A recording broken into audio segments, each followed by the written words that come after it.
I am Hayden Panettiere, and we are here at the studio recording Until Dawn.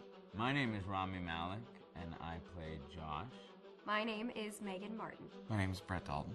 My name is Antonella Lentini, and I played Hannah and Beth. My name is Jordan Fisher, and I play the character Matthew, Matt for short. I'm Nicole Bloom, and I play Emily in the game.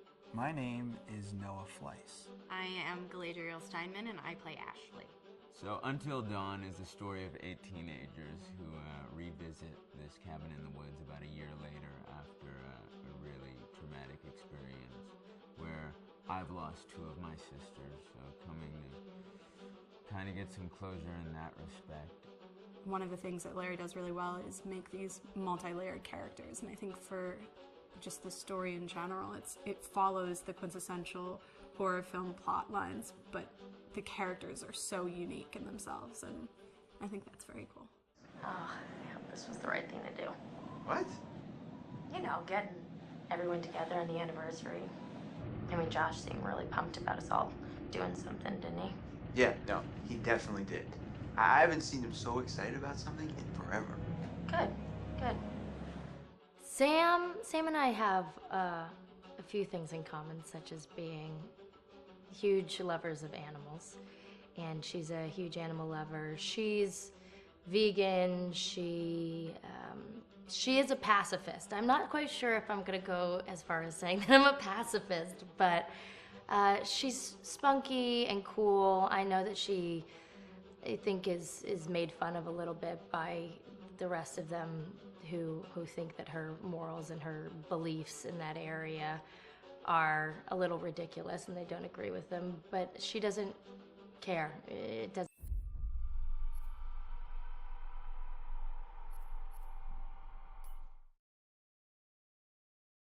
Hi, Larry. Hey, Graham. Hi, my name is Graham Resnick. I'm a filmmaker, writer, director, sound designer, and I started working with Larry Fessenden about 10, 15 years ago through my friend Ty West, who I grew up with, and have done a lot of sound design with on his films. And he was producing Ty's films at the time, and Ty introduced me to Larry. Larry produced my first feature, and we've written together on several projects. My name is Larry Fessenden. I'm a filmmaker. I run Glass Eye Pix, which is an independent production company out of New York. We make indie movies, a lot of scary movies as well. And I got a call to audition to write this video game. And I called my pal Graham Resnick because Graham is a gamer. And while I thought I could offer something to the idea of writing this multi-branching story, I knew that I would want Graham's expertise as a lover of gameplay, since I guess games were started. So and just as a lover. And as a lover, yes. Which is why there's so many sex jokes in the game. There was one Italian website that did say the Larry that's Fessenden right. and Graham Resnick, the 2 lovers behind Until Dawn. Come here. Maybe I know how to handle you, too. I am definitely ready to be handled.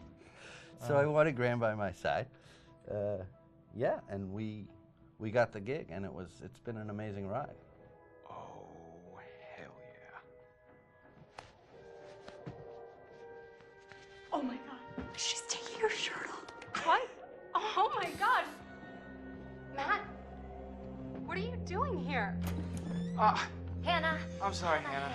This all got Don't out of mind, hand, just but So in the game, the basic setup is that a year prior to the game's start, all these kids had gone up to a ski lodge that was owned by the parents of one of the kids, or a couple of the kids, and some of the teenagers played a prank on some of the other teenagers, and a terrible tragedy occurred when a few of them, 2 sisters, ran out into a blizzard, and were never seen from again.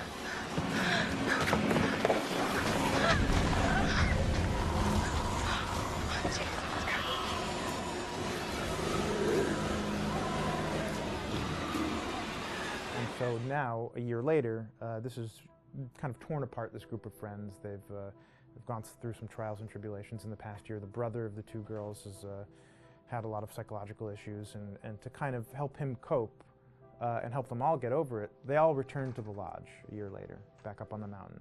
And the idea is to get over it, but the healing does not begin. yeah, and these kids are all trying to find themselves. They've been through a trauma, but in general, they're just teenagers trying to figure out who they are. So they're all kind of falling into the patterns, the stereotypes, the characters they see on TV and in the movies. I think we were very interested in taking genre tropes and kind of making them sort of refresh them.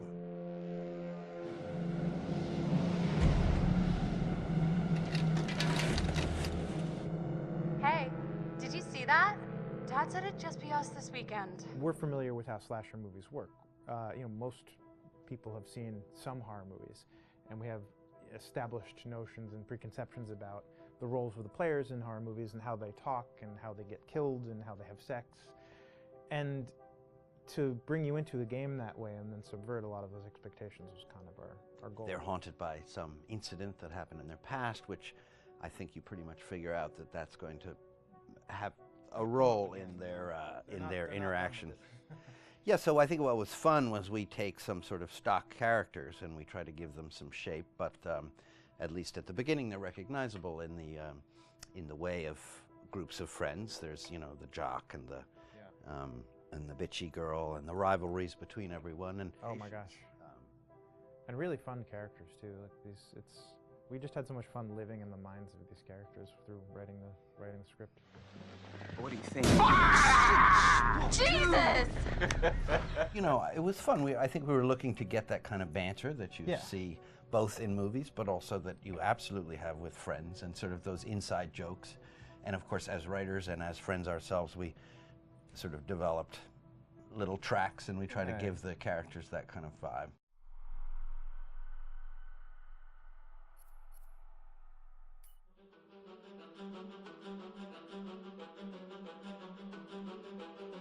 My name is Will Biles, Executive Creative Director of Until Dawn. The first part of getting a believable facial performance in-game is to capture, topographically, the actor's range of emotional expressions as separate versions of the same head. Every tiny nuance gets digitized and merged, effectively creating a model that can recreate every facial movement that the actor makes. Once the topography has been recorded, the actor's performance itself can be captured by using a predetermined set of marker points, drawn precisely on the face, and a high-def helmet cam, wirelessly linked to capture devices. The camera is the small box where it looks like the microphone should be. Outro Sam. Mark. It records in high def the movement of the dots throughout the performance that will drive the expressions captured earlier. Unlike other systems, this form of capture is far less lossy because there are fewer interpretations between performance captured and performance rendered finally in-game. The audio is also recorded via two separate lavalier mics attached to the helmet. It takes a while for the actors to acclimatize to carrying around the recording devices and the helmet cams, but very soon the shoot becomes similar to any other effects shoot or a green screen shoot. The actors in these scenes are only recording facial animation, but use cursory body movements for pacing. Wait, and maybe we should all stick together and find everybody and make sure they're all okay, so... 1-1, the year before the prank. Take 2, Mark. Other than the other actors, they have to use their imagination for everything and everywhere that they are supposed to be seeing and feeling. Idiot! So dumb! From a hot midday studio in Los Angeles to a freezing midnight mountain in British Columbia.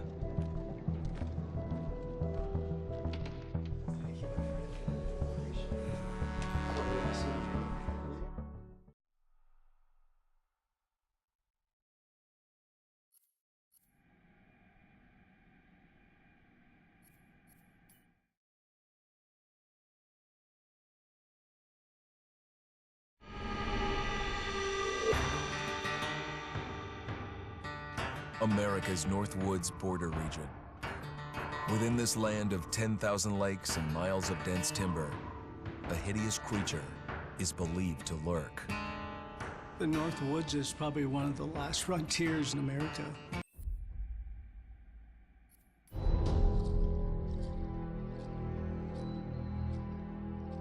Just move over there. Go on, move. came to say. I'm here to tell you what you're up against being back on this mountain. You should never have returned. I don't know why you did after what happened last year. You mean with Hannah and Beth? Yeah, how could you know without being involved? I don't take kindly to you kids coming up here to my mountain. Your mountain. The mountain don't belong to me, it's true. But it don't belong to the Washingtons. This mountain belongs to the Wendigo. Hi, this is Lee Robinson, production designer at Supermassive Games. Understanding the ancient myths of the Wendigo was key for their development that helped the visual look. Through sketches and concepts, these elements were visualized, such as eyes being milky, almost dead, with loss of lips and eyelids due to frostbite, fangs growing and arms and legs getting longer, with skin hardening and thickening to look snarling and menacing, yet withered and lean. The hell was that? Another fucking piece of... Fingers and toenails extending like claws, allowing them to climb effortlessly. We made them look gaunt and weathered, and having ragged remains of clothes they wore. Blood-stained and rotten, with patches of hair still remaining, they retained strong skeletal limbs, which enable them to be agile and quick through the environment. Where are you? My name is Jamie Gallipo, animation director at Supermassive. Fucking bad dream. The overall direction on the creature was to be very strong, to be extremely fast. We wanted a spider-like movement to the creature. 1 minute scampering to leaping and then crawling, almost instantaneous. And finally, we wanted the creature to have this real, uncontrollable thirst for flesh.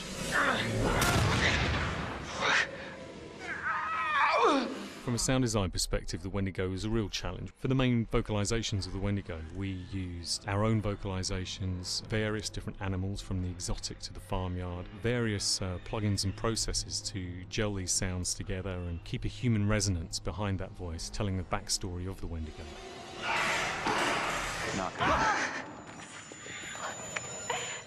During the chase sequences, the anger of the Wendigo is felt by encircling breaths, screams and screeches that essentially chase you as you're being chased by the Wendigo.